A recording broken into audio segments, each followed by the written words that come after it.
सत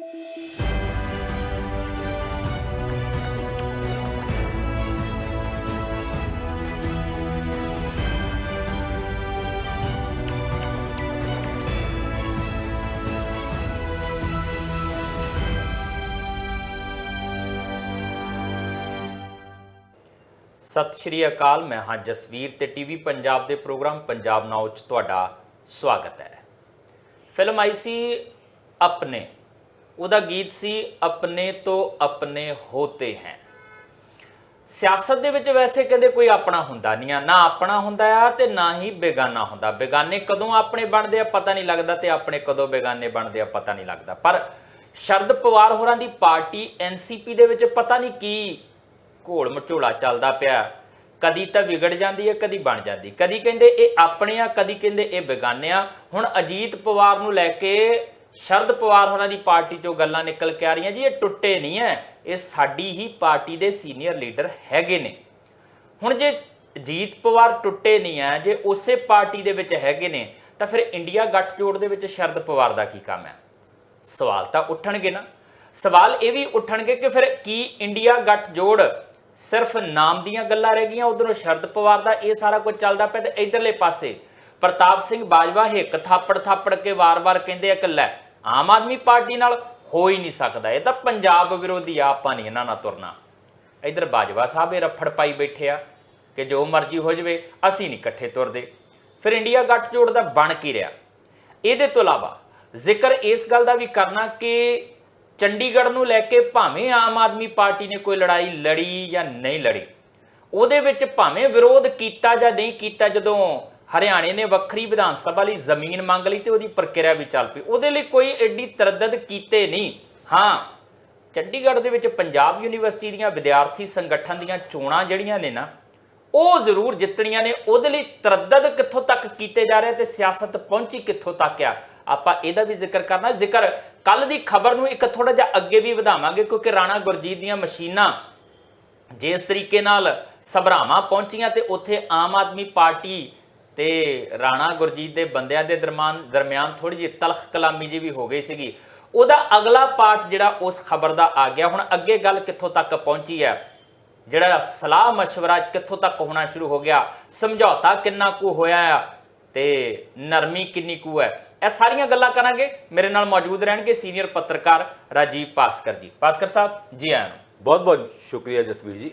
ਭਾਸਕਰ ਸਾਹਿਬ, ਆਪਾਂ ਸ਼ੁਰੂਆਤ ਕਰਦੇ ਹਾਂ ਇੰਡੀਆ ਗੱਠਜੋੜ ਤੋਂ, ਕਿਉਂਕਿ ਗੱਠਜੋੜ ਬੜਾ ਮਜ਼ਬੂਤ ਜਿਸ ਦਿਨ ਨਾਮ ਰੱਖਿਆ ਸੀ ਆਪਾਂ ਕਿਹਾ ਜੀ ਲਓ ਜੀ ਪਹਿਲੀ ਬਾਲ ਤੇ ਹੀ ਸਿਕਸਰ ਮਾਰਤਾ ਆ ਵਿਰੋਧੀ ਪਾਰਟੀਆਂ ਨੇ, ਔਰ ਇਹ ਇੱਕ ਪ੍ਰਭਾਵੀ ਵੀ ਰਿਹਾ ਇੱਥੋਂ ਤੱਕ ਕਿ ਭਾਜਪਾ ਇੱਕ ਵਾਰੀ ਤਾਂ ਪੈਰਾਂ ਤੋਂ ਹਿੱਲੀ ਕਿ ਆਹ ਕੀ ਨਾਮ ਰੱਖ ਲਿਆ ਤੇ ਹੁਣ ਅਸੀਂ ਇਹਦਾ ਵਿਰੋਧ ਕਿਵੇਂ ਕਰਾਂਗੇ। ਫਿਰ ਉਹ ਕੁਇਟ ਇੰਡੀਆ ਮੂਵਮੈਂਟ ਦੀਆਂ ਗੱਲਾਂ ਕਰਦੀਆਂ ਪਈਆਂ, ਪਰ ਉਹ ਗੱਲ ਬਣ ਨਹੀਂ ਰਹੀ ਸੀ। ਹੁਣ ਜਿਹੜਾ ਕੰਮ ਭਾਜਪਾ ਨੂੰ ਕਰਨਾ ਚਾਹੀਦਾ ਸੀ ਉਹ ਇੰਡੀਆ ਗੱਠਜੋੜ ਦੇ ਵਿੱਚ ਬੈਠੇ ਆਪ ਹੀ ਲੀਡਰ ਕਰੀ ਜਾ ਰਿਹਾ ਕਿ ਰਾਹ ਕਿਹੜੀ ਅਖਤਿਆਰ ਕਰ ਰਿਹਾ ਪਤਾ ਨਹੀਂ ਲੱਗ ਰਿਹਾ। ਹੁਣ ਸ਼ਰਦ ਪਵਾਰ ਹੋਰੀ ਕਹਿੰਦੇ ਆ ਕਿ ਸਾਡੀ ਪਾਰਟੀ ਟੁੱਟੀ ਨਹੀਂ ਆ, ਸਾਡੀ ਪਾਰਟੀ ਦੇ ਲੀਡਰ ਹੈਗੇ ਅਜੀਤ ਪਵਾਰ ਹੋਰੀ। ਸੁਪ੍ਰਿਆ ਸੂਲੇ ਵੀ ਕਹਿੰਦੀ ਉਹ ਤਾਂ ਸਾਡੇ ਸੀਨੀਅਰ ਲੀਡਰ ਹੈਗੇ ਆ, ਪਾਰਟੀ ਕਿਤੇ ਵੀ ਟੁੱਟੀ ਨਹੀਂ ਆ। ਅਸਲ 'ਚ ਚੱਕਰ ਕੀ ਹੈ? ਇੱਕ ਪਾਸੇ ਅੱਧੀ ਪਾਰਟੀ ਇੰਡੀਆ ਵਾਲੇ ਪਾਸੇ ਨੂੰ ਤੁਰੀ ਜਾਂਦੀ ਆ, ਅੱਧੀ ਪਾਰਟੀ ਭਾਜਪਾ ਨਾਲ ਤੁਰੀ ਜਾਂਦੀ ਹੈ ਕਿ ਦੋਨੇ ਥਾਂ ਰੱਖਣ ਦੀ ਕੋਸ਼ਿਸ਼ ਹੈ ਕਿ ਜੇ ਅਗਲੀ ਵਾਰ ਉਹ ਸੱਤਾ 'ਚ ਆ ਗਏ ਤਾਂ ਉਧਰਲੇ ਪਾਸੇ ਨੂੰ ਹੋ ਜਾਣਗੇ, ਉਹ ਸੱਤਾ 'ਚ ਆ ਗਏ ਸਾਰੇ ਜਣੇ ਉਧਰ ਨੂੰ ਹੋ ਜਾਣਗੇ। 26-39 ਦੇ ਇਸ ਖੇਡ ਦੇ ਵਿੱਚ ਕੌਣ ਕਿੱਥੇ ਖੜਾ ਹੈ ਥੋੜਾ ਜਿਹਾ ਔਖਾ ਹੈ ਪਤਾ ਕਰਨਾ। ਹੁਣ 26-39 ਦਾ ਮਤਲਬ ਕੀ ਹੈ? ਯਾਨੀ ਇੰਡੀਆ ਦੇ ਵਿੱਚ 26 ਪਾਰਟੀਆਂ, ਜੂਨ 23 ਦੇ ਵਿੱਚ 17 ਪਾਰਟੀਆਂ, ਫਿਰ ਜੁਲਾਈ 18 ਦੇ ਵਿੱਚ 26 ਪਾਰਟੀਆਂ ਦੇ ਰਿਪਰੈਜ਼ੈਂਟੇਟਿਵ ਇੱਕ ਟੇਬਲ ਤੇ ਇੱਕ ਕਮਰੇ ਦੇ ਵਿੱਚ ਇਕੱਠੇ ਹੋਏ ਔਰ ਉਹਨਾਂ ਨੇ ਫੈਸਲਾ ਲਿਆ ਇੰਡੀਆ ਬਣਾਉਣ ਦਾ। ਔਰ ਜਿਸ ਦਿਨ ਉਹ ਇੰਡੀਆ ਬਣਾਉਣ ਦਾ ਫੈਸਲਾ ਲਿਆ ਜਾ ਰਿਹਾ ਸੀ ਉਸੇ ਦਿਨ ਐਨਡੀਏ ਦੀ ਵੀ ਮੀਟਿੰਗ ਸੀਗੀ ਜੁਲਾਈ 18 ਨੂੰ, ਜਿਹਦੇ ਵਿੱਚ 39 ਪਾਰਟੀਆਂ ਉਸ ਮੀਟਿੰਗ ਦੇ ਵਿੱਚ ਸ਼ਾਮਿਲ ਹੋਈ। ਵੱਡਾ ਕੌਣ? ਇਹ ਮੁੱਦਾ ਇੰਡੀਆ ਔਰ ਐਨਡੀਏ ਦੋਨਾਂ ਦੇ ਅੰਦਰ ਆਪਣੇ ਆਪਣੇ ਤਰੀਕੇ ਨਾਲ ਫੈਲਿਆ ਹੋਇਆ। ਹੁਣ ਗੱਲ ਆਪਾਂ ਇੰਡੀਆ ਦੀ ਕਰਾਂਗੇ ਕਿਉਂਕਿ ਐਨਡੀਏ ਦੇ ਵਿੱਚ ਸਵਾਏ ਬੀਜੇਪੀ ਤੋਂ ਜੀ ਬਹੁਤੀ ਪਾਰਟੀਆਂ ਦਾ ਯਾਨੀ 25-26 ਪਾਰਟੀਆਂ ਦਾ ਤੇ ਕੋਈ ਰਿਪਰੈਜ਼ੈਂਟੇਸ਼ਨ ਹੈ ਹੀ ਨਹੀਂ ਲੋਕ ਸਭਾ ਦੇ ਵਿੱਚ। ਹੁਣ ਇੰਡੀਆ ਦੀ ਗੱਲ ਤੇ ਕਰਨੀ ਪਏਗੀ ਕਿਉਂਕਿ 31 ਅਗਸਤ ਤੇ 1 ਸਪਟੈਂਬਰ ਨੂੰ ਇੰਡੀਆ ਦੇ ਲੀਡਰ ਇੱਕ ਵਾਰ ਹੋਰ ਮਿਲ ਰਹੇ ਔਰ ਐਤਕੀ ਏਜੰਡਾ ਵੱਡਾ ਹੈ, ਐਤਕੀ ਰਫੜ ਵੀ ਵੱਡਾ ਹੈ।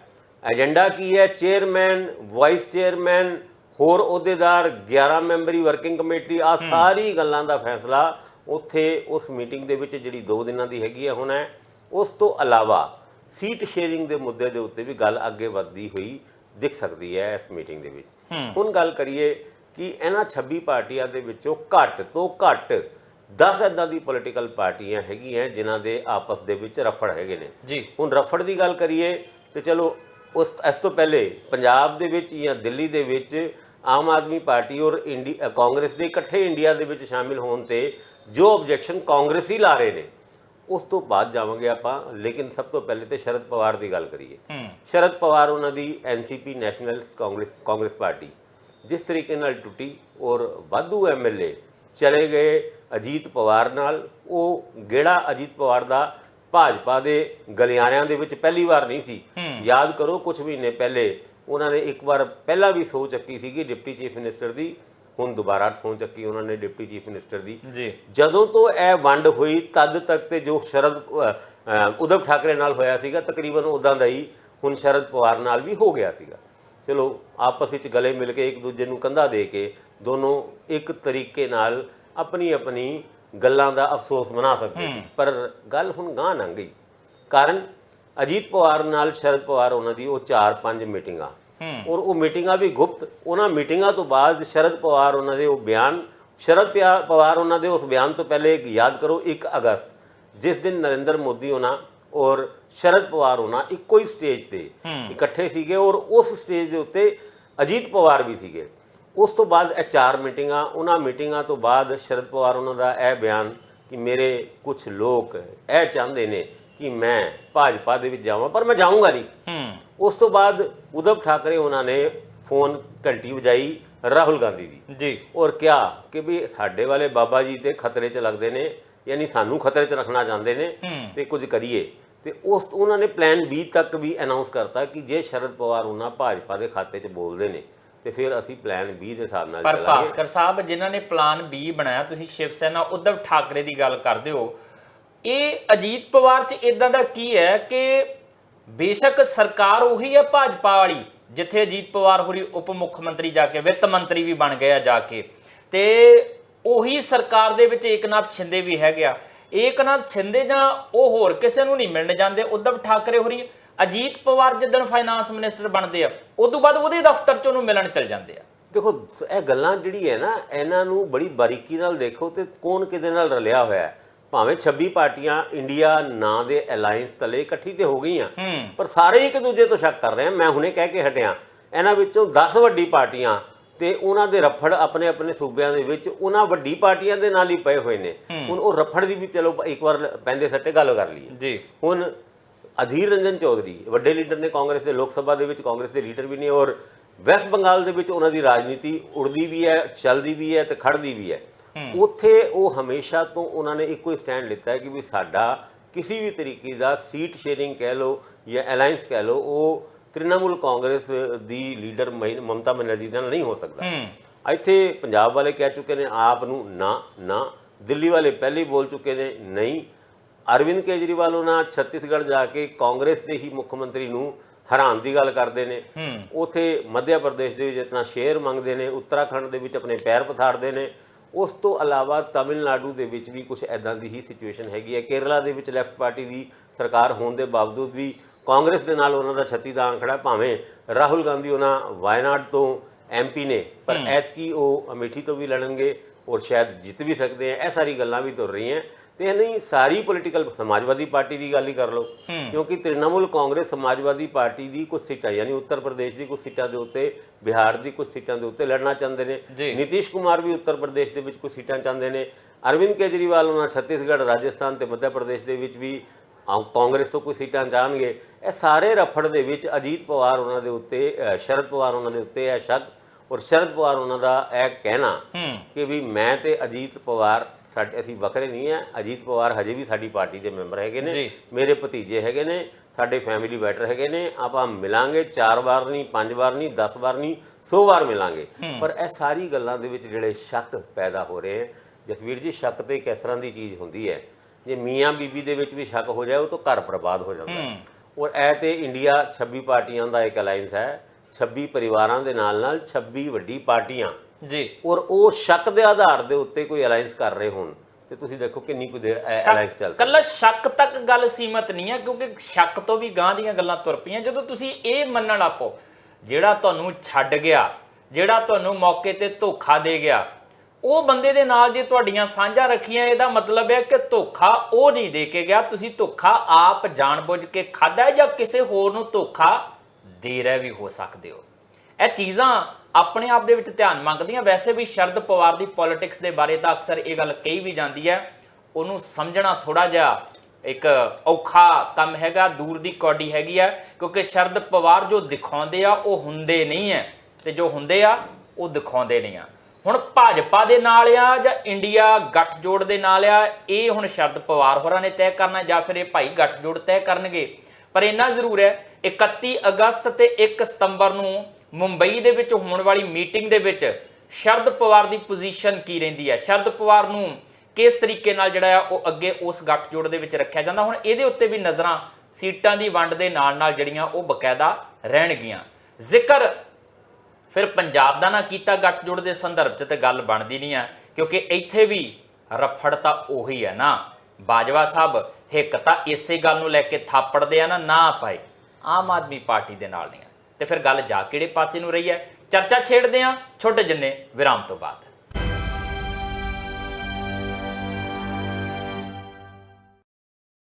ਬ੍ਰੇਕ ਤੋਂ ਬਾਅਦ ਤੁਹਾਡਾ ਸਵਾਗਤ ਹੈ।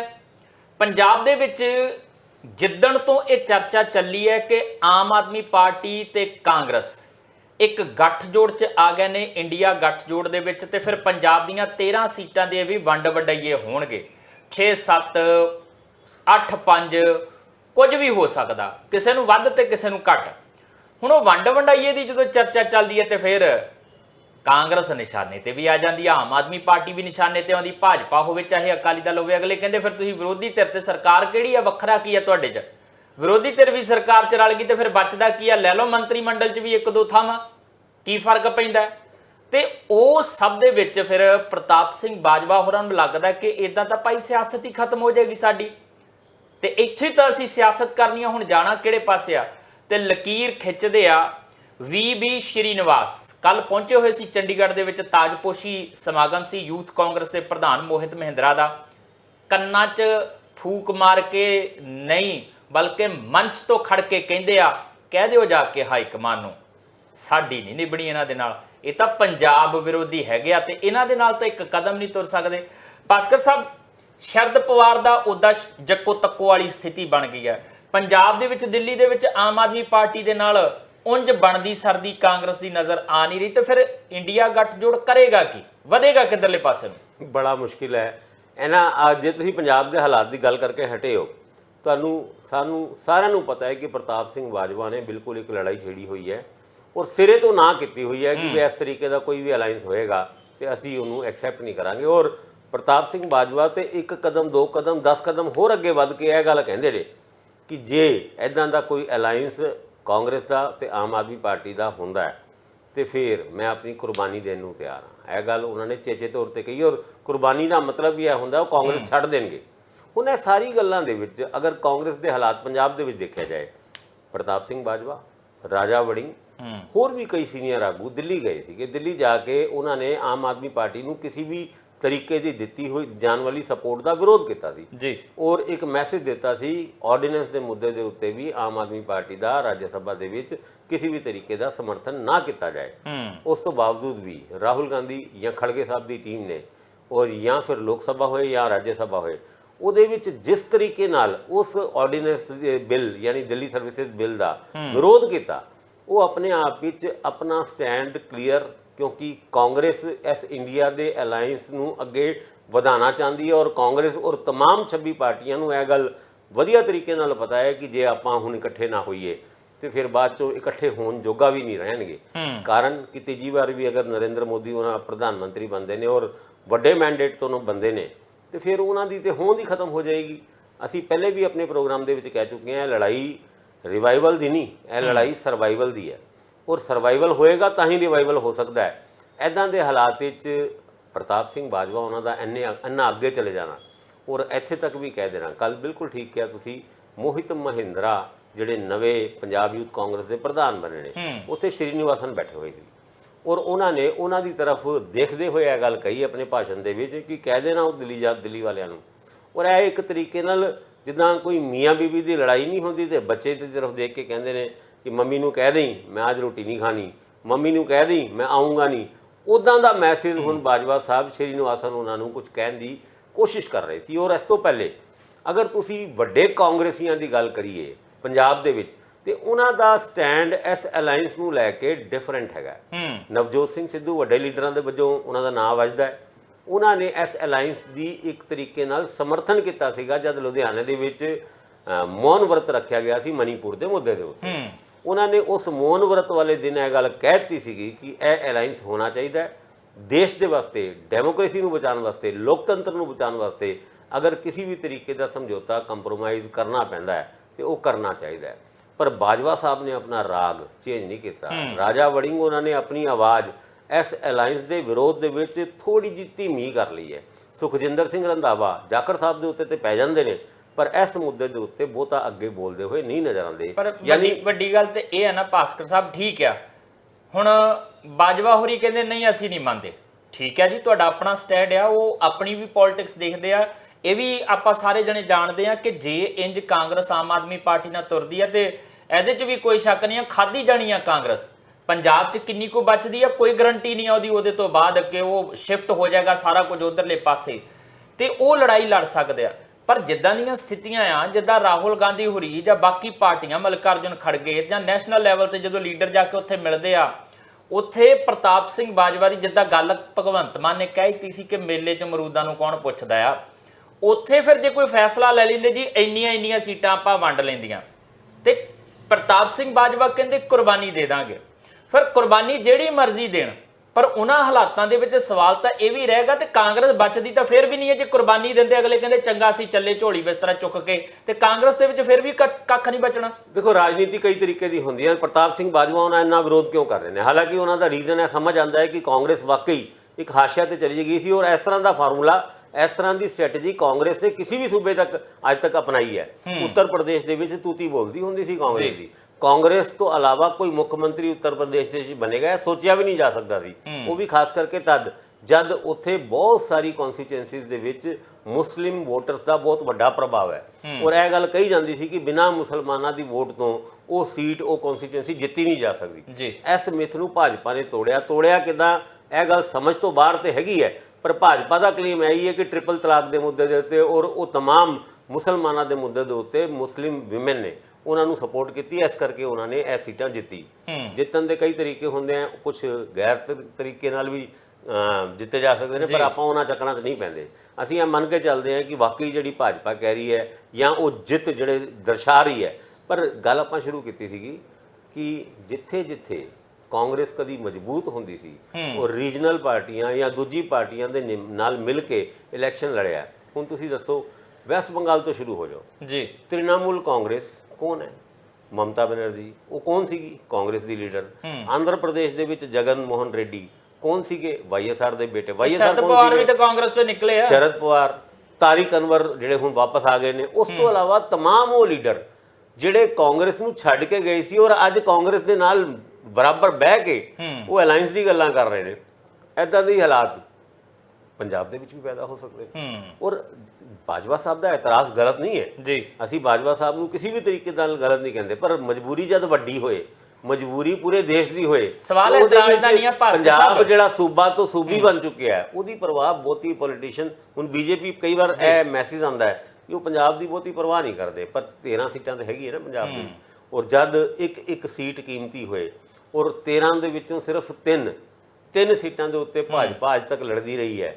ਇਹ ਪਹਿਲਾ ਮੌਕਾ ਹੈ ਜਦ ਭਾਜਪਾ ਇਹਨਾਂ 13 ਦੀ 13 ਸੀਟਾਂ ਦੇ ਉੱਤੇ ਇਲੈਕਸ਼ਨ ਲੜਨ ਦੀ ਕੋਸ਼ਿਸ਼ ਕਰ ਰਹੀ ਹੈ ਔਰ ਉਹ ਵੀ ਕੱਲੀ। ਪਹਿਲਾਂ 3 ਸੀਟਾਂ ਤੇ ਵੀ ਲੜਦੀ ਸੀ ਤੇ ਨਾਲ ਸਾਥ ਹੁੰਦਾ ਸੀ। ਇਸ ਵਾਰ 13 ਤੇ ਲੜਨਾ ਹੈ ਤੇ ਉਹ ਕੱਲਿਆਂ ਲੜਨਾ ਹੈ, ਚੁਣੌਤੀ ਹੈ। ਪਰ ਗੱਲ ਇਹ ਵੀ ਨਹੀਂ ਹੈ ਕਿ ਇਤਰਾਜ਼ ਜਤਾਏ ਜਾ ਰਹੇ ਇਸ ਗੱਠਜੋੜ ਤੇ। ਸਵਾਲ ਤਾਂ ਇਹ ਵੀ ਹੈ ਕਿ ਜੇ ਕੱਲ ਸੀਟਾਂ ਦੀ ਵੰਡ ਹੋ ਜਾਂਦੀ ਤੇ ਜਿਹੜੇ ਅੱਜ ਇਤਰਾਜ਼ ਜਤਾਏ ਜਾ ਰਹੇ ਆ ਉਹ ਠੰਡੇ ਪੈ ਜਾਣਗੇ ਜਾਂ ਉਹ ਕੋਈ ਭਵਾਕਾ ਬਣ ਕੇ ਹੋਰ ਪਾਸੇ ਨੂੰ ਰਾਹ ਅਖਤਿਆਰ ਨਜ਼ਰ ਕਰਦੇ ਆਉਣਗੇ। ਸੋ ਇਹ ਆਪਣੇ ਆਪ ਦੇ ਵਿੱਚ ਵੱਡਾ ਸਵਾਲ ਹੈ। ਜ਼ਿਕਰ ਆਪਾਂ ਯੂਨੀਵਰਸਿਟੀ ਦੀ ਪੋਲਿਟਿਕਸ ਦਾ ਕਰਨਾ ਕਿਉਂਕਿ ਯੂਨੀਵਰਸਿਟੀ ਦੀ ਪੋਲਿਟਿਕਸ ਦੇ ਵਿੱਚ ਲੱਗਦਾ ਆ, ਮਹਿਸੂਸ ਹੋ ਰਿਹਾ ਕਿ ਮੁੱਖ ਮੰਤਰੀ ਭਗਵੰਤ ਮਾਨ ਹੋਰਾਂ ਦੀ ਵੀ ਸ਼ਮੂਲੀਅਤ ਹੋ ਰਹੀ ਹੈ। ਗੱਲ ਕਰਦੇ ਆ ਨਿੱਕੇ ਜਿੰਨੇ ਵਿਰਾਮ ਤੋਂ ਬਾਅਦ।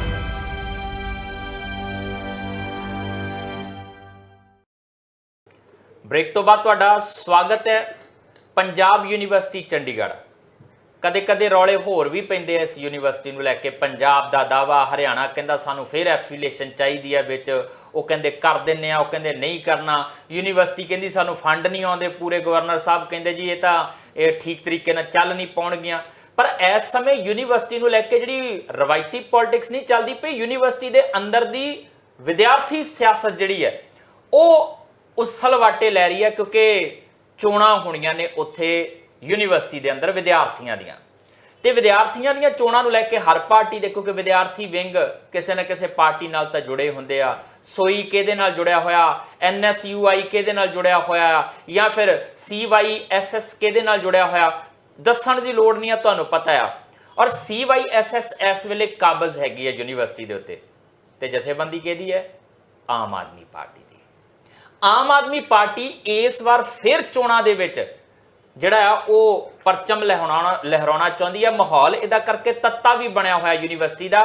ਅੱਜ ਮੁੱਖ ਮੰਤਰੀ ਭਗਵੰਤ ਮਾਨ ਨੇ ਜਿਹੜੀ ਪੋਸਟ ਪਾਈ ਹੈ ਨਾ, ਉਹ ਇਦਾਂ ਲੱਗਦਾ ਬਾਹਰੋਂ ਬੈਠ ਕੇ ਯੂਨੀਵਰਸਿਟੀ ਦੀ ਚੋਣ ਦੇ ਵਿੱਚ ਜਿੱਦਾਂ ਦੂਰੋਂ ਬੈਠ ਕੇ ਅੱਗ 'ਚ ਘਿਓ ਨਹੀਂ ਸੁੱਟਿਆ ਜਾਂਦਾ, ਇਹ ਉਹ ਕੰਮ ਕੀਤਾ। ਇੱਕ ਅਸਿੱਧਾ ਜਿਹਾ ਦਿਖਾਇਆ ਗਿਆ ਕਿ ਅਸੀਂ ਆਹ ਕੁਝ ਕਰ ਰਹੇ ਹਾਂ ਯੂਨੀਵਰਸਿਟੀ ਲਈ, ਦੇਖ ਲਈਓ ਚੁਣਨ ਲੱਗੇ ਜਿਹੜਾ ਵੀ ਤੁਸੀਂ ਪ੍ਰਧਾਨ ਚੁਣਨਾ, ਜਨਰਲ ਸਕੱਤਰ ਚੁਣਨਾ।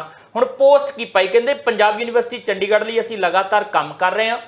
ਪਿਛਲੇ ਦਿਨੀ ਯੂਨੀਵਰਸਿਟੀ ਵਿਖੇ ਕੁੜੀਆਂ ਤੇ ਮੁੰਡਿਆਂ ਦੇ ਹੋਸਟਲ ਬਣਾਉਣ ਲਈ ਪ੍ਰਵਾਨਗੀ ਦਿੱਤੀ ਸੀ, ਤੇ ਮੈਂ ਆਪ ਮੌਕੇ ਤੇ ਜਾ ਕੇ ਨਿਰੀਖਣ ਵੀ ਕੀਤਾ ਸੀ।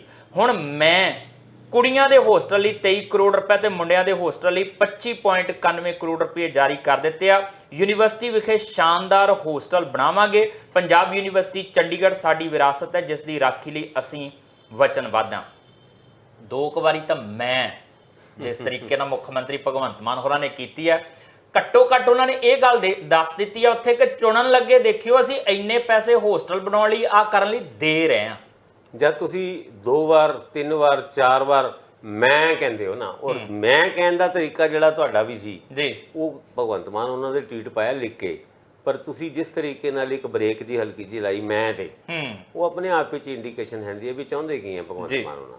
ਹੁਣ ਪੰਜਾਬ ਦੇ ਵਿੱਚ, ਪੰਜਾਬ ਯੂਨੀਵਰਸਿਟੀ ਦੇ ਵਿੱਚ ਹੋਣ ਵਾਲੇ ਇਲੈਕਸ਼ਨਾਂ ਦਾ ਕੀ ਮਹੱਤਵ ਹੈ, ਤੁਸੀਂ ਇਸ ਗੱਲ ਤੋਂ ਅੰਦਾਜ਼ਾ ਲਾ ਸਕਦੇ ਹੋ ਕਿ ਅੱਜ ਅਗਰ ਪੰਜਾਬ ਦੇ ਵਿੱਚ ਗੈਂਗਸਟਰਵਾਦ ਦੀ ਗੱਲ ਹੁੰਦੀ ਹੈ ਜੀ, ਤੇ ਉਹਦੇ ਵਿੱਚੋਂ ਵੱਡੇ ਗੈਂਗਸਟਰ ਉਹ ਪੰਜਾਬ ਯੂਨੀਵਰਸਿਟੀ ਦੇ ਪ੍ਰੋਡਕਟ ਨੇ। ਇਹਦਾ ਮਤਲਬ ਇਹ ਨਹੀਂ ਕਿ ਪੰਜਾਬ ਯੂਨੀਵਰਸਿਟੀ ਦੇ ਵਿੱਚ ਗੈਂਗਸਟਰ ਬਣਦੇ ਨੇ, ਪਰ ਇਸ ਗੱਲ ਦਾ ਪੰਜਾਬ ਯੂਨੀਵਰਸਿਟੀ ਦੇ ਇਲੈਕਸ਼ਨਾਂ ਦਾ, ਯੂਨੀਅਨ ਦੇ ਇਲੈਕਸ਼ਨਾਂ ਦਾ ਕਿਸ ਤਰੀਕੇ ਨਾਲ ਪੋਲੀਟੀਸਾਈਜੇਸ਼ਨ ਹੁੰਦਾ ਹੈ, ਉਹਦਾ ਹੀ ਇੱਕ ਨਵਾਂ ਰੰਗ ਰੂਪ, ਨਵਾਂ ਤਾਂ ਨਹੀਂ ਖੈਰ ਪੁਰਾਣਾ ਹੈ, ਉਹਦਾ ਜਿਹੜੇ ਲਾਰੈਂਸ ਬਿਸ਼ਨੋਈ ਤੋਂ ਲੈ ਕੇ ਵਿੱਕੀ ਮਿੱਡੂ ਖੋੜਾ ਦੀ ਗੱਲ ਕਰੀਏ ਜਾਂ ਹੋਰਾਂ ਦੀ ਗੱਲ ਕਰੀਏ, ਇਹ ਸਾਰੇ ਪੰਜਾਬ ਯੂਨੀਵਰਸਿਟੀ ਦੀ ਉਸ ਇਲੈਕਟੋਰਲ ਪੋਲਿਟਿਕਸ ਤੋਂ ਨਿਕਲ ਕੇ ਆਈ ਹੋਈ ਚੀਜ਼ਾਂ ਗੱਲਾਂ ਹੈ।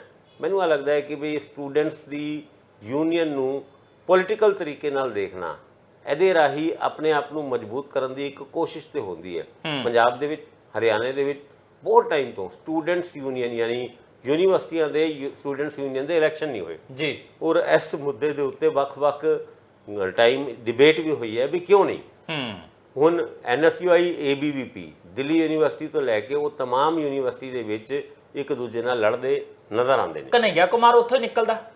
ਉਹਦੇ ਵਿੱਚ ਦੇਖੋ ਸ਼ਿਮਲਾ ਦੇ ਵਿੱਚ, ਹਿਮਾਚਲ ਦੇ ਵਿੱਚ ਜਿਹੜੀ ਸ਼ਿਮਲਾ ਯੂਨੀਵਰਸਿਟੀ ਹੈ, ਹਿਮਾਚਲ ਯੂਨੀਵਰਸਿਟੀ ਹੈ, ਉੱਥੇ ਵੀ ਇਲੈਕਸ਼ਨ ਹੁੰਦੇ ਨੇ। ਉੱਥੇ left party, normally student politics ਦੇ ਵਿੱਚ ਲੈਫਟ ਪਾਰਟੀ ਬੜੀ ਵੱਡੀ ਪੱਧਰ ਦੇ ਉੱਤੇ ਅੱਗੇ ਨਜ਼ਰ ਆਉਂਦੀ ਹੈ। ਕਨਈਆ ਕੁਮਾਰ ਤੋਂ ਲੈ ਕੇ ਹੋਰ ਵੀ ਕਈ ਲੀਡਰ ਹੈਗੇ ਨੇ ਜਿਨ੍ਹਾਂ ਦੇ ਨਾਂ ਲੈ ਸਕਦੇ ਹੋ, ਔਰ ਪੁਰਾਣੇ ਦੌਰ ਦੇ ਜਿੰਨੇ ਵੀ ਵੱਡੇ ਲੀਡਰ ਨੇ ਉਹ ਸਾਰੇ ਸਟੂਡੈਂਟ ਪੋਲਿਟਿਕਸ ਤੋਂ ਹੀ ਨਿਕਲ ਕੇ ਆਏ ਨੇ। ਭਾਵੇਂ ਜਾਰਜ ਫਰਨਾਂਡਿਸ ਹੁੰਦੇ ਸੀਗੇ, ਚਲੋ ਹੁਣ ਨਹੀਂ ਰਹੇ, ਜਾਂ ਫਿਰ ਸਟੂਡੈਂਟ ਪੋਲਿਟਿਕਸ ਦੀ ਗੱਲ ਕਰੀਏ ਤੇ ਅੱਜ ਵੀ ਬਹੁਤ ਸਾਰੇ ਲੀਡਰ ਇੱਦਾਂ ਦੇ ਮੌਜੂਦ ਨੇ ਜੋ ਕਦੀ ਯੂਨੀਵਰਸਿਟੀ, ਅਲਕਾ ਲਾਂਬਾ ਦੀ ਗੱਲ 2-4 ਦਿਨ ਪਹਿਲੇ ਚਲੀ ਵੀ ਸੀਗੀ, ਉਹ ਵੀ ਦਿੱਲੀ ਯੂਨੀਵਰਸਿਟੀ ਦੇ ਇਲੈਕਸ਼ਨ ਲੜਦੀ ਸੀ, ਉਸ ਤੋਂ ਬਾਅਦ ਇੱਥੇ ਆਈ। ਅਜੇ ਮਾਕਨ ਦੀ ਗੱਲ ਕਰੀਏ ਤੇ ਅਜੇ ਮਾਕਨ ਉਹਨਾਂ ਵੀ ਦਿੱਲੀ ਯੂਨੀਵਰਸਿਟੀ ਦੇ ਪ੍ਰਧਾਨ ਬਣੇ ਸੀ। ਹਰੁਣ ਯੂਸਫ ਦੀ ਗੱਲ ਕਰੀਏ ਜਿਹੜੇ ਦਿੱਲੀ ਦੇ ਵਿੱਚ ਕਾਂਗਰਸ ਦੇ ਮੰਤਰੀ ਹੁੰਦੇ ਸੀ, ਉਹ ਵੀ ਦਿੱਲੀ ਯੂਨੀਵਰਸਿਟੀ ਦੇ ਵਿੱਚ ਸੀ।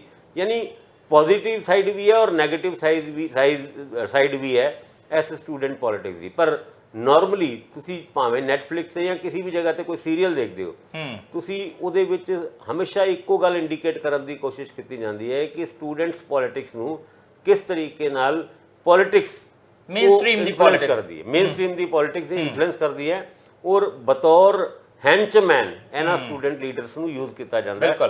ਇਦਾਂ ਦੇ ਹੀ ਇੰਡੀਕੇਸ਼ਨ ਹੁਣ ਭਗਵੰਤ ਮਾਨ ਜੀ ਦੇ ਰਹੇ ਨੇ, ਭਾਵੇਂ ਆਮ ਆਦਮੀ ਨਾਮ ਹੈ ਪਾਰਟੀ ਦਾ ਇਹਨਾਂ ਦਾ, ਪਰ ਇਹ ਆਮ ਆਦਮੀਆਂ ਵਾਲੇ ਕੰਮ ਨਹੀਂ ਹੈਗੇ। ਸਟੂਡੈਂਟ ਪੋਲਿਟਿਕਸ ਦਾ ਯੂਜ਼ ਗੈਂਗਸਟਰਵਾਦ ਦੇ ਵਿੱਚ ਕਿਸ ਤਰੀਕੇ ਨਾਲ ਪਿਛਲੇ ਦਿਨਾਂ ਦੇ ਵਿੱਚ ਹੋਇਆ, ਪਰ ਚਲੋ ਹੁਣ ਮੁੱਖ ਮੰਤਰੀ ਆਪਾਂ ਇਹਦੇ ਤੋਂ ਵੀ ਗਾਂਹ ਨਿਕਲਦੇ ਹਾਂ। ਆਪਾਂ ਦਵਿੰਦਰਜੀਤ ਸਿੰਘ ਲਾਡੀ ਢੋਸ ਦੀ ਗੱਲ ਕਰਦੇ ਹਾਂ, ਕਿਉਂਕਿ ਦਵਿੰਦਰਜੀਤ ਸਿੰਘ ਲਾਡੀ ਢੋਸ ਦੀ ਵੀਡੀਓ ਅਜੇ 2 ਦਿਨ ਹੋਇਆ ਪਹਿਲਾਂ ਵਾਇਰਲ ਹੋਈ ਹੈ ਕਿ ਉੱਥੇ ਯੂਨੀਵਰਸਿਟੀ ਦੇ ਅੰਦਰ ਗਏ ਸੀ। ਹੁਣ ਤਾਂ MLA ਬਣ ਗਿਆ ਨਾ ਆਮ ਆਦਮੀ ਪਾਰਟੀ ਦੇ, ਉਹ ਯੂਨੀਵਰਸਿਟੀ ਦੇ ਅੰਦਰ ਗਏ ਸੀਗੇ ਤੇ ਬਾਕੀ ਜਿਹੜੇ ਵਿਦਿਆਰਥੀ ਸੀਗੇ ਉਹਨਾਂ ਨੇ ਨਾਅਰੇਬਾਜ਼ੀਆਂ ਕੀਤੀਆਂ ਸੀ, ਆਮ ਆਦਮੀ ਪਾਰਟੀ ਮੁਰਦਾਬਾਦ ਆ ਉਹ, ਤੇ ਕਲੈਸ਼ ਹੁੰਦਾ ਜਿਹੜਾ ਉਹ ਬਚਿਆ ਸੀਗਾ। ਲਾਡੀ ਢੋਸ ਜਿਹੜੇ ਪਹਿਲਾਂ PPP ਦੇ ਵਿੱਚ ਵੀ ਹੋਇਆ ਕਰਦੇ ਸੀ, ਉਹ ਵਿਦਿਆਰਥੀ ਯੂਥ ਵਿੰਗ ਜਿਹੜਾ ਬਣਾਇਆ ਸੀ ਮਨਪ੍ਰੀਤ ਬਾਦਲ ਨੇ, ਉਹਦੇ ਪ੍ਰਧਾਨ ਰਹਿ ਚੁੱਕਿਆ। ਫਿਰ ਆਮ ਆਦਮੀ ਪਾਰਟੀ ਨੇ ਇੰਚਾਰਜ ਬਣਾਇਆ ਜਿਹੜਾ ਸਟੂਡੈਂਟ ਵਿੰਗ ਹੈਗਾ ਆਮ ਆਦਮੀ ਪਾਰਟੀ ਦਾ। ਹੁਣ ਉਹਨਾਂ ਦੀ ਜ਼ਿੰਮੇਵਾਰੀ ਲੱਗੀ ਹੋਈ ਹੈ ਕਿ ਇਹ ਚੋਣਾਂ ਜਿਤਾਉਣੀਆਂ ਕਿਵੇਂ ਆ।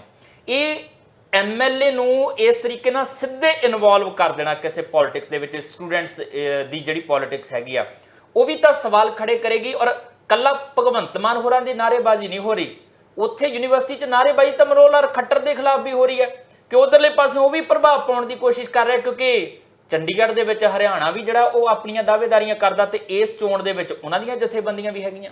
ਖੱਟੜ ਉਹਨਾਂ ਦਾ ਹੁਣ ਪੰਜਾਬ ਯੂਨੀਵਰਸਿਟੀ ਦੇ ਪਿਛਲੇ ਦਿਨਾਂ ਦੇ ਵਿੱਚ ਗਵਰਨਰ ਸਾਹਿਬ ਨੇ ਇੱਕ ਗੱਲ ਛੇੜੀ ਸੀ ਕਿ ਜਿਹਦੇ ਵਿੱਚ ਕਿਹਾ ਗਿਆ ਸੀ ਕਿ ਪੰਜਾਬ ਯੂਨੀਵਰਸਿਟੀ ਦਾ ਐਫੀਲੀਏਸ਼ਨ ਹਰਿਆਣਾ ਦੇ ਕੁਝ ਕਾਲਜਾਂ ਨੂੰ ਮਿਲਣਾ ਚਾਹੀਦਾ। ਉਸ ਮੁੱਦੇ ਦੇ ਉੱਤੇ ਪੰਜਾਬ ਨੇ ਵੀ ਇੱਕ ਕੜਾ ਸਟੈਂਡ ਲਿੱਤਾ ਸੀ, ਹਜੇ ਗੱਲ ਵਿੱਚ ਲਟਕੀ ਹੋਈ ਹੈ ਜੀ।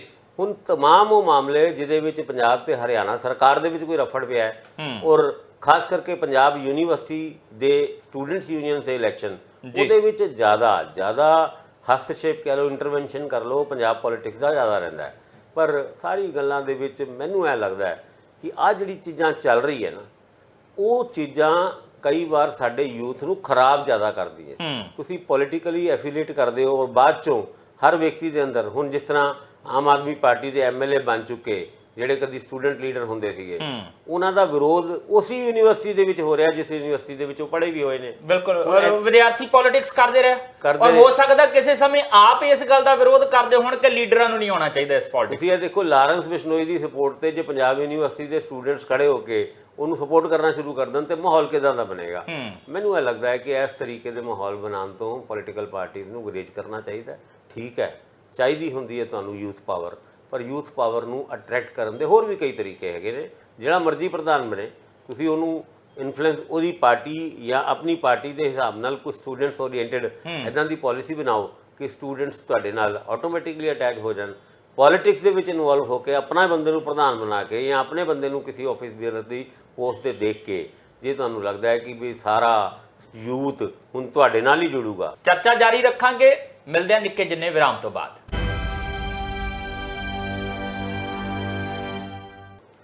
ਬ੍ਰੇਕ ਤੋਂ ਬਾਅਦ ਤੁਹਾਡਾ ਸਵਾਗਤ ਹੈ। ਕੱਲ ਆਪਾਂ ਚਰਚਾ ਕਰ ਰਹੇ ਸੀਗੇ ਕਿ ਸਭਰਾਵਾਂ ਦੇ ਵਿੱਚ ਪੈ ਪਾੜ ਨੂੰ ਪੂਰਨ ਲਈ ਬਾਬਾ ਸੁੱਖਾ ਜੀ ਸੱਦ ਲੈਂਦੇ ਆ ਰਾਣਾ ਗੁਰਜੀਤ ਦੀ ਮਸ਼ੀਨ ਨੂੰ। ਰਾਣਾ ਗੁਰਜੀਤ ਹੋਰੀ ਵੀ ਪਹੁੰਚ ਜਾਂਦੇ ਆ, ਉੱਥੇ ਹੋ ਜਾਂਦੀ ਆ ਥੋੜੀਆਂ ਜੀਆਂ ਤਲਖੀਆਂ, ਕਿਉਂਕਿ ਆਮ ਆਦਮੀ ਪਾਰਟੀ ਦੇ MLA ਜਿਹੜੇ ਹੁਣ ਮੰਤਰੀ ਬਣ ਗਏ, ਉਹ ਤੇ ਉਹਨਾਂ ਦੇ ਆਸ-ਪਾਸ ਦੇ ਲੋਕ ਇਤਰਾਜ਼ ਜਤਾਉਂਦੇ, ਕਹਿੰਦੇ ਜੀ ਮਸ਼ੀਨ ਨਹੀਂ ਚੱਲਣ ਦੇਣੀ। ਹੁਣ ਮਾਮਲਾ ਤੇ ਸੀ ਲੋਕਾਂ ਨੂੰ ਹੜ੍ਹ ਤੋਂ ਬਚਾਉਣ ਦਾ, ਉੱਥੇ ਪੋਲਿਟਿਕਸ ਕਾਹਤੋਂ ਕੀਤੀ ਜਾ ਰਹੀ। ਵਾਹਵਾ ਮਾਮਲਾ ਤਪਿਆ ਭਖਿਆ। ਆਪਾਂ ਵੀ ਕੱਲ ਗੱਲ ਕੀਤੀ ਆ ਭਾਸਕਰ ਸਾਹਿਬ, ਕੱਲ ਫਿਰ ਸ਼ਾਮ ਕੁ ਨੂੰ ਜਿਹੜਾ ਉਹ ਲਾਲਜੀਤ ਭੁੱਲਰ ਹੋਰਾਂ ਨੇ ਇੱਕ ਵੀਡੀਓ ਪਾਈ ਲਾਈਵ ਹੋ ਕੇ, ਔਰ ਉਸੇ ਜਗ੍ਹਾ ਤੇ ਪਿੱਛੇ ਮਸ਼ੀਨ ਚੱਲਦੀ ਪਈ ਹੈ ਤੇ ਮੈਨੂੰ ਲੱਗਦਾ ਕਿ ਉਹੀ ਮਸ਼ੀਨ ਹੈ ਜਿਹੜੀ ਰਾਣੇ ਗੁਰਜੀਤ ਨੇ ਭੇਜੀ ਸੀਗੀ। ਮਸ਼ੀਨ ਚੱਲਦੀ ਪਈ ਆ, ਉਹ ਕਹਿੰਦੇ ਸਾਡਾ ਕਿਸੇ ਨਾਲ ਕੋਈ ਰੌਲਾ ਨਹੀਂ ਆ, ਅਸੀਂ ਰਲ ਮਿਲ ਕੇ ਕੰਮ ਕਰਦੇ ਪਏ ਆ, ਲੋਕ ਮੁਸੀਬਤ 'ਚ ਆ, ਬਸ ਮੁਸੀਬਤ 'ਚੋਂ ਕੱਢਣਾ ਆ। ਹਾਂ, ਇੱਕ ਬੰਦਾ ਸ਼ਰਾਰਤੀ ਕਿਸਮ ਦਾ ਸੀ, ਉਹਨੂੰ ਝਿੜਕ ਕੇ ਅਸੀਂ ਤੋੜ ਦਿੱਤਾ, ਅਸੀਂ ਲੋਕਾਂ ਲਈ ਕੰਮ ਕਰਾਂਗੇ। ਹੁਣ ਇਹ ਨਰਮੀ ਜਿਹੜੀ ਵਰਤੀ ਗਈ ਹੈ, ਇਹ ਨਰਮੀ ਇਸ ਕਰਕੇ ਵਰਤੀ ਗਈ ਹੈ ਕਿ ਆਲੋਚਨਾ ਸਿਖਰ ਤੇ ਹੋਣ ਲੱਗ ਪਈ ਸੀ ਕਿ ਕੰਮ ਕੀ ਕਰਦੇ ਹੋ, ਜਾਂ ਨਰਮੀ ਇਸ ਕਰਕੇ ਆ। ਮੈਨੂੰ ਪਤਾ ਲੱਗਾ ਵੈਸੇ ਲਾਲਜੀਤ ਭੁੱਲਰ ਹੋਰੀ ਭਾਵੇਂ ਆਮ ਆਦਮੀ ਪਾਰਟੀ 'ਚ ਆ, ਰਾਣੇ ਹੋਰਾਂ ਦੇ ਨਾਲ ਬਣਦੀ ਉਹਨਾਂ ਦੀ ਵੀ ਕਾਫੀ ਹੈ ਵੈਸੇ। ਦੇਖੋ ਕਈ ਵਾਰ ਹੁੰਦਾ ਹੈ ਕਿ ਜਦ ਰਾਜਨੀਤੀ ਦੇ ਵਿੱਚ ਦੋ ਵਿਰੋਧੀ ਪਾਰਟੀਆਂ ਦੇ ਲੋਕ ਸ਼ਾਮਲ ਹੋ ਜਾਂਦੇ ਨੇ, ਹੜ੍ਹਾਂ ਦਾ ਮਾਮਲਾ ਸੀ, ਹੜ੍ਹਾਂ ਦੇ ਉੱਤੇ ਹੁੰਦੀ ਸਿਆਸਤ ਦੀ ਗੱਲ ਅਸੀਂ ਜਦ ਕਰ ਰਹੇ ਸੀ ਕੱਲ, ਤਦ ਇਸ ਗੱਲ ਦਾ ਜ਼ਿਕਰ ਹੋਇਆ ਸੀਗਾ ਕਿ ਰਾਣਾ ਗੁਰਜੀਤ ਸਿੰਘ ਉਹਨਾਂ ਨੂੰ ਬਾਬਾ ਜੀ ਦੇ ਕਹਿਣ ਤੇ ਉਹ ਮਸ਼ੀਨ ਭੇਜਤੀ ਤੇ ਮਸ਼ੀਨ ਦੇ ਪਿੱਛੇ ਪਿੱਛੇ ਰਾਣਾ ਗੁਰਜੀਤ ਉਹਨਾਂ ਆਪ ਵੀ ਚਲੇ ਗਏ ਔਰ ਬਾਅਦ ਚੋਂ ਉਹ ਮਸ਼ੀਨ ਰੋਕ ਦਿੱਤੀ ਗਈ। ਲਾਲਜੀਤ ਸਿੰਘ ਭੁੱਲਰ ਉਹਨਾਂ ਦੇ ਉੱਤੇ ਸਿੱਧਾ ਇਲਜ਼ਾਮ ਇਸ ਕਰਕੇ ਆਇਆ ਕਿਉਂਕਿ ਇਲਾਕਾ ਉਹਨਾਂ ਦਾ ਸੀਗਾ, ਪਰ ਲਾਲਜੀਤ ਸਿੰਘ ਭੁੱਲਰ ਉਹਨਾਂ ਦੀ ਨਿਖੇਧੀ ਜਾਂ ਉਹਨਾਂ ਨੂੰ ਕ੍ਰਿਟੀਸਾਈਜ਼ ਰਾਣਾ ਗੁਰਜੀਤ ਸਿੰਘ ਉਹਨਾਂ ਨੇ ਤੁਹਾਨੂੰ ਵੀ ਨਹੀਂ ਕੀਤਾ। ਬਿਲਕੁਲ ਉਹਨਾਂ ਨੇ ਲਾਲਜੀਤ ਸਿੰਘ ਭੁੱਲਰ ਉਹਨਾਂ ਨੂੰ ਕਲੀਨ ਚਿੱਟ ਦਿੱਤੀ ਸੀ ਕਿ ਵੀ ਨਹੀਂ ਉਹ ਮੰਤਰੀ ਸਾਹਿਬ ਤੇ ਵਧੀਆ ਹੈਗੇ, ਉਹਨਾਂ ਦੀ ਤਰਫੋਂ ਕੁਝ ਨਹੀਂ ਹੋਣਾ। ਪਰ ਜਿਹੜੇ ਬੰਦੇ ਸੀ ਨਾਲ ਉਹਨਾਂ ਦੇ ਜਿਹੜੇ ਕੁਝ ਬੰਦੇ ਹੁੰਦੇ ਆ ਕਹਿੰਦੇ ਆ ਉਹ ਤੇਰਾ ਯਾਰ ਜੀ, ਇੱਕ ਜਿਹੜਾ ਗਾਣਾ ਵੀ ਹੈਗਾ ਵੀ ਤੇਰਾ ਯਾਰ ਡਿਫਾਲਟਰ ਨਹੀਂ ਹੈ, ਕੁਝ ਬੰਦੇ ਡਿਫਾਲਟਰ ਟੱਕਰ ਗਏ। ਐਦਾਂ ਦੇ ਕੁਝ ਡਿਫਾਲਟਰ ਬੰਦੇ ਹਰ ਪੋਲੀਟੀਕਲ ਪਾਰਟੀ ਦੇ ਵਿੱਚ ਹੁੰਦੇ ਆ, ਜਿਹਦੇ ਕਰਕੇ ਲਾਲਜੀਤ ਸਿੰਘ ਭੁੱਲਰ ਉਹਨਾਂ ਨੂੰ ਚੇਚੇ ਤੌਰ ਤੇ ਕੱਲ ਸ਼ਾਮ ਨੂੰ ਵੀਡੀਓ ਪਾ ਕੇ ਇਹ ਗੱਲ ਕਹਿਣੀ ਪਈ ਕਿ ਮੈਂ ਡਿਫਾਲਟਰ ਨਹੀਂ, ਕੁਝ ਬੰਦੇ ਡਿਫਾਲਟਰ ਟੱਕਰ ਗਏ। ਔਰ ਉਹ ਬੰਦੇ ਜਿਹੜੇ ਡਿਫਾਲਟਰ ਸੀ ਉਹਦਾ ਜ਼ਿਕਰ ਤਾਂ ਨਹੀਂ ਕੀਤਾ, ਪਰ ਰਾਣਾ ਗੁਰਜੀਤ ਸਿੰਘ ਉਹਨਾਂ ਦੀ ਮਸ਼ੀਨ ਜਦ ਪਿੱਛੇ ਚੱਲਦੀ ਹੋਈ ਦਿਖਾਈ ਜਾ ਰਹੀ ਸੀ, ਉਹ ਆਪਣੇ ਆਪ ਵਿੱਚ ਉਹਨਾਂ ਇਲਜ਼ਾਮਾਂ ਤੋਂ ਆਪਣੇ ਆਪ ਨੂੰ ਇੱਕ ਕਲੀਨ ਚਿੱਟ ਦਿੰਦੇ ਹੋਏ ਨਜ਼ਰ ਆਏ। ਔਰ ਰਾਣਾ ਗੁਰਜੀਤ ਉਹਨਾਂ ਨੇ ਵੀ ਕੋਈ ਵੀ ਕ੍ਰਿਟਿਸਿਜ਼ਮ ਭੁੱਲਰ ਸਾਹਿਬ ਦਾ ਨਹੀਂ ਕੀਤਾ ਹੈ। ਸਾਰੀ ਗੱਲਾਂ ਦੇ ਰਾਹੀਂ ਹੜ੍ਹਾਂ ਦੇ ਉੱਤੇ ਸਿਆਸਤ ਕਿਸ ਤਰੀਕੇ ਦੀ ਹੋ ਰਹੀ ਹੈ ਉਹਦਾ ਹੀ ਇੱਕ ਅੰਦਾਜ਼ ਦੇਖਣ ਨੂੰ ਲਾਲਜੀਤ ਸਿੰਘ ਭੁੱਲਰ ਉਹਨਾਂ ਦੇ ਵੀਡੀਓ ਦੇ ਵਿੱਚ ਵੀ ਮਿਲਿਆ। ਇਹਦੇ ਵਿੱਚ ਇੱਕ ਚੀਜ਼ ਹੋ ਰਿਹਾ ਭਾਸਕਰ ਸਾਹਿਬ, ਮੈਨੂੰ ਲੱਗਦਾ ਕਿ ਥੋੜਾ ਜਿਹਾ ਜ਼ਿਕਰ ਆਪਾਂ ਬੀਤੇ ਦਿਨ ਵੀ ਛੇੜਿਆ ਸੀਗਾ, ਇਹ ਅਸਲ ਦੇ ਵਿੱਚ ਹੋ ਸਕਦਾ ਕਿ ਕੁਝ ਚੀਜ਼ਾਂ ਖੌਫ ਦੇ ਰੂਪ ਦੇ ਵਿੱਚ ਵੀ ਵਿਚਰਦੀਆਂ ਨੇ। ਕੁਝ ਬੰਦਿਆਂ ਦੇ ਅਕਸ ਇਹੋ ਜਿਹੇ ਹੁੰਦੇ, ਰਾਣਾ ਮਿਲਦਾ ਤਾਂ ਬੜੇ ਇਤਫਾਕ ਨਾਲ ਆ, ਪਰ ਇੱਕ ਗੱਲ ਉਹਨਾਂ ਦੇ ਵਿੱਚ ਹੈਗੀ ਹੈ ਕਿ ਜਿੱਥੇ ਠਾਣ ਲੈਂਦੇ ਆ ਨਾ ਉੱਥੇ ਫਿਰ ਆਪਣਾ ਜਿਹੜਾ ਉਹ ਬੰਦਾ ਖੜਾ ਕਰਕੇ ਤੇ ਬੜਾ ਖਲਾਰਾ ਪਵਾ ਦਿੰਦੇ ਆ। ਹੁਣ ਦੇਖ ਲਓ ਸੁਲਤਾਨਪੁਰ ਲੋਧੀ ਠਾਣ ਲਿਆ, ਆਪਣਾ ਪੁੱਤ ਖੜਾ ਕੀਤਾ, ਆਪਣੀ ਪਾਰਟੀ ਦਾ ਬੰਦਾ ਹੀ ਹਰਵਾਤਾ, ਮਤਲਬ ਉਹ ਠਾਣ ਲੈਂਦੇ ਆ। ਤੇ ਇਸੇ ਤਰੀਕੇ ਨਾਲ ਚਰਚਾ ਤਾਂ ਵੈਸੇ ਸੁਖਪਾਲ ਖਹਿਰਾ ਦੇ ਹਲਕੇ ਦੇ ਵਿੱਚ ਵੀ ਚੱਲੀ ਸੀਗੀ, ਉਹ ਵਾਹ ਪੇਸ਼ ਕਹਿੰਦੇ ਉੱਥੇ ਬਹੁਤੀ ਚੱਲੀ ਨਹੀਂ। ਫਿਰ ਇੱਕ ਦੋ ਹਲਕੇ ਹੋਰ ਸੀ ਜਿੱਥੇ ਉਹਨਾਂ ਨੇ ਕਿਹਾ ਸੀਗਾ ਕਿ ਮੈਂ ਤਾਂ ਭਾਈ ਲੱਤ ਫਸਾਉਣੀ ਇੱਥੇ। ਹੋ ਸਕਦਾ ਆਮ ਆਦਮੀ ਪਾਰਟੀ ਦੇ ਉਹਨਾਂ ਬੰਦਿਆਂ ਨੂੰ ਲੱਗਦਾ ਹੋਊਗਾ ਕਿ ਬੰਦਾ ਇੱਥੇ ਆ ਗਿਆ, ਲੱਤ ਫਸਾ ਲਈ, ਅਗਲੀ ਵਾਰ ਵੀ ਤਾਂ ਚੋਣਾਂ ਆਉਣੀਆਂ ਨੇ ਨਾ। ਦੇਖੋ ਇੱਕ ਤੇ ਚੋਣ ਲੜਨਾ ਔਰ ਚੋਣ ਲੜਾਉਣਾ ਦੋਨੋਂ ਹੀ ਤਰੀਕੇ ਨਾਲ ਰਾਣਾ ਗੁਰਜੀਤ ਸਿੰਘ ਉਹਨਾਂ ਨੇ, ਤੁਹਾਨੂੰ ਯਾਦ ਹੋਏਗਾ ਆਪਣੇ ਬੇਟੇ ਰਾਣਾ ਇੰਦਰ ਸਿੰਘ ਨੂੰ ਜਦ ਉਹਨਾਂ ਨੇ ਸੁਲਤਾਨਪੁਰ ਲੋਧੀ ਤੋਂ ਉਤਾਰਿਆ ਸੀਗਾ ਤੇ ਪਾਰਟੀ ਦੇ ਵਿੱਚ ਉਹਦਾ ਵਿਰੋਧ ਹੋਇਆ ਸੀਗਾ। ਨਵਤੇਜ ਚੀਮਾ ਉਹਨਾਂ ਦੀ ਸਪੋਰਟ ਵਿੱਚ ਉਸ ਵਕਤ ਦੇ ਪੀਪੀਸੀਸੀ ਪ੍ਰਧਾਨ ਨਵਜੋਤ ਸਿੱਧੂ ਉਹਨਾਂ ਖੜ ਗਏ ਸੀਗੇ ਔਰ ਨਵਜੋਤ ਸਿੰਘ ਸਿੱਧੂ ਉਹਨਾਂ ਦੇ ਨਾਲ ਵੀ। ਔਰ ਕਿਉਂਕਿ ਜਦ ਨਵਜੋਤ ਸਿੰਘ ਸਿੱਧੂ ਨਵਤੇਜ ਚੀਮਾ ਉਹਨਾਂ ਦੇ ਹੱਕ 'ਚ ਉੱਥੇ ਰੈਲੀ ਜਾਂ ਭਾਸ਼ਣ ਕਰ ਰਹੀ ਸੀ, ਉਹਨਾਂ ਨੇ ਇਹ ਗੱਲ ਕਹੀ ਸੀ ਰਾਜੇ ਰਾਣੇ ਰਹਿਣ ਨਹੀਂ ਦੇਣੇ। ਇਸ ਗੱਲ ਦੇ ਉੱਤੇ ਰਾਣਾ ਗੁਰਜੀਤ ਸਿੰਘ ਉਹਨਾਂ ਨੇ ਸਟੈਂਡ ਲੈ ਲਿਆ ਸੀਗਾ ਔਰ ਕਹਿੰਦੇ ਹੁਣ ਮੈਂ ਦੱਸਣਾ ਕਿਹੜੇ ਰਾਜੇ ਰਾਣੇ ਰਹਿਣ ਨਹੀਂ ਦਿੰਦੇ। ਇੱਥੇ ਤੱਕ ਚੈਲੰਜ ਕਰਤਾ ਸੀਗਾ ਜੇ ਮੇਰਾ ਮੁੰਡਾ ਹਾਰ ਗਿਆ, ਜੇ ਨਵਤੇਜ ਚੀਮਾ ਅਗਰ ਜਿੱਤ ਗਿਆ ਤੇ ਮੈਂ ਹਮੇਸ਼ਾ ਦੇ ਵਾਸਤੇ ਸਿਆਸਤ ਛੱਡ ਦੂੰਗਾ। ਔਰ ਇਲੈਕਸ਼ਨ ਦੇ ਰਿਜ਼ਲਟ ਆਉਣ ਤੋਂ ਪਹਿਲੇ ਉਹਨਾਂ ਦਾ ਇਹ ਕਲੇਮ ਕਰਨਾ ਕਿ 12,000 ਵੋਟਾਂ ਤੋਂ ਘੱਟ ਮੇਰਾ ਬੇਟਾ ਪੁੱਤਰ ਜਿੱਤੇਗਾ ਔਰ 12,000 ਤੋਂ ਹੀ ਜਿੱਤਿਆ। ਐਦਾਂ ਦੇ ਸਟੀਕ ਅਨੁਮਾਨ ਲਾਣੇ ਕੋਈ ਬੱਚਿਆਂ ਦਾ ਖੇਲ ਨਹੀਂ ਹੈਗਾ। ਪਰ ਹਾਂ ਉਹ ਨਵਤੇਜ ਚੀਮਾ ਜਿਹੜਾ ਨਵਜੋਤ ਸਿੰਘ ਸਿੱਧੂ ਉਹਨਾਂ ਦਾ ਸਭ ਤੋਂ ਵਫਾਦਾਰ ਸਿਪਾਹੀ ਦੇ ਤੌਰ ਤੇ ਜਦੋਂ ਜੇਲ੍ਹ ਸੀਗੇ ਜਾਂ ਜੇਲ੍ਹ ਤੋਂ ਬਾਹਰ ਸੀਗੇ ਸਾਰੇ ਟਾਈਮ ਨਜ਼ਰ ਆਇਆ, ਅੱਜ ਉਹਦਾ ਪੋਲੀਟੀਕਲ ਕੈਰੀਅਰ ਉਸ ਸੁਲਤਾਨਪੁਰ ਲੋਧੀ ਕੌਂਸਟੀਚੁਐਂਸੀ ਦੇ ਵਿੱਚ ਜ਼ੀਰੋ ਹੋ ਚੁੱਕਿਆ। ਔਰ ਇਹ ਹਾਲਾਤ ਪੈਦਾ ਹੋ ਜਾਣੇ ਹੁਣ ਲਾਲਜੀਤ ਭੁੱਲਰ ਉਹਨਾਂ, ਕਿਉਂਕਿ ਤਰਨਤਾਰਨ ਰਾਣਾ ਗੁਰਜੀਤ ਉਹਨਾਂ ਦਾ ਵੀ ਏਰੀਆ ਆਪਾਂ ਕਹਿ ਸਕਦੇ ਹਾਂ, ਕਿਉਂਕਿ ਬਿਜ਼ਨਸ ਉਹਨਾਂ ਦਾ ਉਧਰਲੇ ਪਾਸੇ ਨੂੰ ਵੀ ਚੱਲਦਾ। ਇੱਕ ਵਾਅਦਾ ਹੋਰ ਕੀਤਾ ਸੀ, ਇੱਕ ਦਾਅਵਾ ਹੋਰ ਕੀਤਾ ਸੀ, ਮੈਂ ਇੰਟਰਵਿਊ ਕੀਤੀ ਸੀ ਉਹਨਾਂ ਦਿਨਾਂ ਦੇ ਵਿੱਚ ਰਾਣਾ ਗੁਰਜੀਤ ਹੋਰਾਂ ਦੀ। ਇੱਕ ਦਾਅਵਾ ਉਹਨਾਂ ਨੇ ਹੋਰ ਕੀਤਾ ਸੀਗਾ ਕਿ ਮੇਰਾ ਪੁੱਤ ਜਿੱਤੇਗਾ ਵੀ ਤੇ ਇਹ ਸੀਟ ਮੈਂ ਕਾਂਗਰਸ ਦੀ ਝੋਲੀ 'ਚ ਪਾਵਾਂਗਾ, ਪਰ ਉਦੋਂ ਬਾਅਦ ਆਜ਼ਾਦ ਹੀ ਰਹਿਣ ਦਿੱਤਾ ਰਾਣਾ ਇੰਦਰ ਪ੍ਰਤਾਪ। ਦੇਖੋ ਹੁਣ ਕਾਂਗਰਸ ਦੀ ਝੋਲੀ ਛੋਟੀ ਹੋ ਗਈ, ਸਰਕਾਰ ਬਣ ਜਾਂਦੀ ਤਾਂ ਪਾ ਦਿੰਦੇ। ਜੇ ਸਰਕਾਰ ਨੂੰ ਇੱਕ ਆਦ ਐਮਐਲਏ ਦੀ ਲੋੜ ਪੈਂਦੀ ਤੇ ਫਿਰ ਮੰਤਰੀ ਬਣਾਉਣ ਲਈ, ਉਹ ਵੀ ਮੰਤਰੀ ਬਣਾਉਣ ਲਈ। ਹੁਣ ਜਿਹੜਾ ਝੋਲੀ ਇੰਨੀ ਕੁ ਤੇ ਝੋਲੀ ਹੈਗੀ, ਝੋਲੀ ਕੀ ਹੁਣ ਤਾਂ ਰੁਮਾਲ ਹੀ ਰਹਿ ਗਿਆ। 18 ਬੰਦੇ ਸਾਰੇ ਐਮੀ, ਉਹ ਵੀ ਉਹਦੇ ਚੋਂ ਵੀ ਇੱਕ ਖਿਸਕ ਗਿਆ, ਕੱਢ ਦਿੱਤਾ ਬਾਹਰ ਉਹਨਾਂ ਨੇ। ਸੰਦੀਪ ਜਾਖੜ 17 ਰਹਿ ਗਿਆ, ਹੁਣ ਕੱਢਿਆ ਵਰਗਾ ਹੈਗਾ, ਹਜੇ ਕੱਢਿਆ ਨਹੀਂ। ਉਹ ਤੇ ਚਾਹੁੰਦਾ ਹੈ ਕੱਢਿਆ ਜਾਏ, ਲੇਕਿਨ ਕੱਢਿਆ ਗਿਆ। ਭਾਸਕਰ ਸਾਹਿਬ ਕੱਢਿਆ ਗਿਆ, ਜਦੋਂ ਇੱਕ ਵਾਰੀ ਤੁਸੀਂ ਕਹਿਤਾ ਕਿ ਬਾਹਰ ਆ ਤੇ ਬੰਦਾ ਬਾਹਰ ਆ, ਫਿਰ ਬਸ ਨਹੀਂ। ਦੇਖੋ ਟੈਕਨੀਕਲੀ ਜੇ ਕੱਢਿਆ ਜਾਏ ਤੇ ਜਿਹੜੇ ਸੰਦੀਪ ਜਾਖੜ ਉਹਨਾਂ ਨੂੰ ਵੀ ਇੱਕ ਰਾਹਤ ਦੀ ਖਬਰ ਹੋਏਗੀ ਕਿ ਵੀ ਹੁਣ ਆਪਾਂ ਬੀਜੇਪੀ ਦਾ ਝੰਡਾ ਜਿਹੜਾ ਉਹਨਾਂ ਦੇ ਘਰ ਦੇ ਵਿੱਚ ਲੱਗਿਆ ਹੋਇਆ ਉਹਨੂੰ ਥੋੜਾ ਜਿਹਾ ਹੋਰ ਉੱਚਾ ਕਰ ਸਕਦੇ ਨੇ। ਪਰ ਚਲੋ ਝੰਡੇ ਦੇ ਉੱਤੇ ਵੀ ਸਿਆਸਤ ਹੋਈ। ਸੰਦੀਪ ਜਾਖੜ ਉਹਨਾਂ ਦਾ ਨਾਮ ਲਿਆ ਤੇ ਮੈਂ ਅੱਜ ਇੱਕ ਇੰਡੀਅਨ ਐਕਸਪ੍ਰੈਸ ਵਰਗੀ ਵੱਡੀ ਅਖਬਾਰ ਦੇ ਵਿੱਚ ਜਦ ਮੈਂ ਖਬਰ ਪੜ੍ਹ ਰਿਹਾ ਸੀ ਜੀ ਉਹਦੇ ਵਿੱਚ ਝੰਡੇ ਦੇ ਦਿੱਤੇ ਹੋਏ ਬਿਆਨ ਸੰਦੀਪ ਜਾਖੜ ਉਹਨਾਂ ਨੇ ਕਿਹਾ ਬਾਜਵਾ ਸਾਹਿਬ ਤੁਹਾਡੇ ਘਰ ਵੀ ਤੇ ਭਾਜਪਾ ਦਾ ਝੰਡਾ ਲੱਗਿਆ ਹੋਇਆ ਹੈ। ਬਾਜਵਾ ਸਾਹਿਬ ਸਫਾਈ ਦਿੰਦੇ ਨੇ ਉਹ ਮੇਰੇ ਗਰਾਊਂਡ ਫਲੋਰ ਤੇ ਲੱਗਿਆ, ਫਸਟ ਫਲੋਰ ਤੇ ਕਾਂਗਰਸ ਦਾ ਹੀ ਲੱਗਿਆ। ਹੁਣ ਮੈਂ ਆਪਣੇ ਭਰਾ ਨੂੰ ਜਿਹਨੇ ਬੀਜੇਪੀ ਜੁਆਇਨ ਕਰ ਲਈ ਹੈ ਮੈਂ ਉਹਨੂੰ ਕਿੱਦਾਂ ਮਨਾ ਕਰਾਂ? ਔਰ ਇਹਦਾ ਹੀ ਜਵਾਬ ਦਿੰਦੇ ਹੋਏ ਸੰਦੀਪ ਜਾਖੜ ਉਹਨਾਂ ਵੀ ਕਹਿੰਦੇ ਨੇ ਚਾਚਾ ਜੀ ਦੀ ਮੇਰੇ ਘਰ ਹੈਗਾ, ਮੇਰੇ ਨਾਲ ਚਾਚਾ ਜੀ ਵੀ ਰਹਿੰਦੇ ਨੇ, ਜੇ ਚਾਚਾ ਜੀ ਬੀਜੇਪੀ ਦੇ ਪ੍ਰਧਾਨ ਨੇ ਤੇ ਮੈਂ ਆਪਣੇ ਚਾਚਾ ਜੀ ਨੂੰ ਕਿੱਦਾਂ ਮਨਾ ਕਰਾਂ ਵੀ ਨਹੀਂ ਤੁਸੀਂ ਬੀਜੇਪੀ ਦਾ ਝੰਡਾ ਨਾ ਲਾਓ। ਇਹਦੇ ਉੱਤੇ ਤਕਰੀਬਨ 1000 ਸ਼ਬਦਾਂ ਦੀ ਇੱਕ ਸਟੋਰੀ ਛਪੀ ਹੋਈ ਹੈ ਇੰਡੀਅਨ ਐਕਸਪ੍ਰੈਸ ਵਰਗੀ ਅਖਬਾਰ ਦੇ ਵਿੱਚ। ਤੁਸੀਂ ਇਹ ਦੇਖੋ ਕਿ ਉਸ ਸਟੋਰੀ ਨੂੰ ਪੜ੍ਹ ਕੇ ਝੰਡਿਆਂ ਦਾ ਜ਼ਿਕਰ ਕਿ ਵੀ ਕਿਉਂ ਝੰਡੇ ਲਾਏ ਹੋਏ ਨੇ, ਇੱਕ ਸਨੇਕ ਐਂਡ ਲੈਡਰ ਨਾਂ ਦੇ ਇੱਕ ਖਬਰ ਵੀ ਛਪੀ ਸੀ। ਯਾਨੀ ਬਹੁਤ ਸਾਰੀ ਚੀਜ਼ਾਂ ਹੈਗੀਆਂ ਜਿਹੜੀ ਬਾਜਵਾ ਸਾਹਿਬ ਨੇ ਤਲਵਾਰ ਇਕੱਲੇ ਹੀ ਘੁਮਾਉਣ ਦਾ ਜਿਹੜਾ ਫੈਸਲਾ ਕੀਤਾ ਹੈ ਵੀ ਨਾ ਅਸੀਂ ਨਹੀਂ ਅਲਾਈਅੰਸ ਕਰਾਂਗੇ ਆਮ ਆਦਮੀ ਪਾਰਟੀ ਨਾਲ। ਇਸ ਸਟੈਂਡ ਦੇ ਉੱਤੇ ਉਹ ਕਿੰਨੀ ਦੇਰ ਖੜਦੇ ਨੇ? ਜੇ ਵਾਕਈ ਇੰਡੀਆ ਦੀ ਉਸ ਮੀਟਿੰਗ ਦੇ ਵਿੱਚ ਇਹ ਫੈਸਲਾ ਹੁੰਦਾ ਹੈ ਕਿਸੇ ਵੀ ਤਰੀਕੇ ਦੀ ਸੀਟ ਐਡਜਸਟਮੈਂਟ ਅਸੀਂ ਆਮ ਆਦਮੀ ਪਾਰਟੀ ਨਾਲ ਨਹੀਂ ਕਰਾਂਗੇ, ਜਿਹਦੀ ਸੰਭਾਵਨਾ ਘੱਟ ਹੈ, ਤੇ ਫਿਰ ਤੇ ਬਾਜਵਾ ਸਾਹਿਬ ਜਿਹੜੀ ਇਕੱਲੇ ਲੜਾਈ ਲੜ ਰਹੇ ਸੀਗੇ ਉਹਨਾਂ ਦੇ ਉੱਤੇ ਇਸ ਜਿੱਤ ਦਾ ਸਿਹਰਾ ਚੜਾਇਆ ਜਾਏਗਾ। ਜੇ ਕਿਤੇ ਫੈਸਲਾ ਪੁੱਠਾ ਆ ਗਿਆ ਵਾਪਸ ਆਪਾਂ ਰਾਣਾ ਹੋਰਾਂ ਤੇ ਉੱਤੇ ਆ ਜਾਂਦੇ ਆ, ਕਿਉਂਕਿ ਮਾਮਲਾ ਇਹ ਹੈ ਤਾਂ ਤੁਸੀਂ ਕਹਿ ਸਕਦੇ ਹੋ ਕਿ ਐਡੀ ਕਿਹੜੀ ਗੱਲ ਹੋ ਗਈ ਆ, ਪਰ ਕਿਉਂਕਿ ਲੋਕ ਮੁਸੀਬਤ 'ਚ ਆ, ਲੋਕ ਮੁਸੀਬਤ 'ਚ ਆ, ਤੁਹਾਡੀ ਆਪਣੀ ਪੋਲਿਟਿਕਸ ਹੋ ਸਕਦੀ, ਤੁਸੀਂ ਰਹੋ ਆਪਣੀ ਲੀਗ ਤੇ। ਅਸੀਂ ਨਹੀਂ ਕਹਿੰਦੇ ਤੁਸੀਂ ਛੱਡ ਕੇ ਪਰਾਂ ਹੋ ਜਾਓ ਆਪਣੀ ਲੀਗ, ਆਪਣਾ ਇਲਾਕਾ ਆਪਣਾ ਹਲਕਾ ਤੁਹਾਨੂੰ ਸਾਰਿਆਂ ਨੂੰ ਪਿਆਰਾ ਆ। ਰਾਣਾ ਗੁਰਜੀਤ ਸਿੰਘ ਦੇ ਹਲਕੇ 'ਚ ਕੋਈ ਹੋਰ ਆਣ ਕੇ ਜੇ ਇਦਾਂ ਕਰਨ ਦੀ ਕੋਸ਼ਿਸ਼ ਕਰੇ ਤਾਂ ਉਹ ਕਿਹੜਾ ਬਰਦਾਸ਼ਤ ਕਰੇਗਾ? ਨਹੀਂ ਕਰੇਗਾ। ਪਰ ਘੱਟੋ ਘੱਟ ਜਿੱਥੇ ਲੋਕਾਂ ਨੂੰ ਰਾਹਤ ਮਿਲਦੀ ਹੈ ਨਾ ਉਹਦੇ ਵਿੱਚ ਕ੍ਰੈਡਿਟ ਕੋਈ ਵੀ ਲੈ ਲਓ, ਪਰ ਲੋਕਾਂ ਨੂੰ ਰਾਹਤ ਮਿਲਣ ਦੇਣੀ ਚਾਹੀਦੀ ਹੈ। ਰਾਹਤ ਕਾਰਜਾਂ ਦੇ ਵਿੱਚ ਕਿਸੇ ਕਿਸਮ ਦੀ ਕੋਈ ਰੁਕਾਵਟ ਨਹੀਂ ਪੈਣੀ ਚਾਹੀਦੀ। ਕਿਉਂ? ਕਿਉਂਕਿ ਅਜੇ ਵੀ ਤੀਜੀ ਵਾਰ ਹੜ੍ਹ ਆਉਣ ਦਾ ਖਤਰਾ ਪੰਜਾਬ ਦੇ ਉੱਤੇ ਬਣਿਆ ਹੋਇਆ ਆ। ਫੇਰ ਕਿਹਾ ਜਾ ਰਿਹਾ ਕਿ ਸਤਲੁਜ ਦਰਿਆ ਦਾ ਲੈਵਲ ਵੱਧ ਗਿਆ ਤੇ 24 ਘੰਟੇ ਖਾਸੇ ਕ੍ਰਿਟੀਕਲ ਦੱਸੇ ਗਿਆ।